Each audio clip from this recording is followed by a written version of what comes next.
মুরগির মাংস রান্নার একঘেয়েমি কাটাতে আজই রান্না করুন মুগ ডাল দিয়ে মুরগির মাংস ভুনা। চলুন তাহলে রেসিপিটা ঝটপট দেখে নিই। প্রথমে মুগ ডালটা হালকা লাল হওয়া পর্যন্ত ভেজে নিন।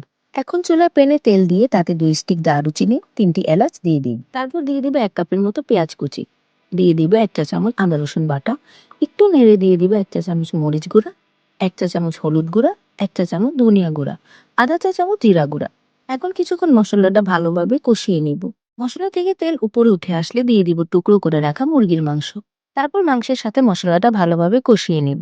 দিয়ে দিব স্বাদ মতো লবণ। এ পর্যায়ে দিয়ে দিব ভেজে রাখা মুগ ডাল। মুরগি আর মুগ ডালটা ভালোভাবে মিশিয়ে নিব।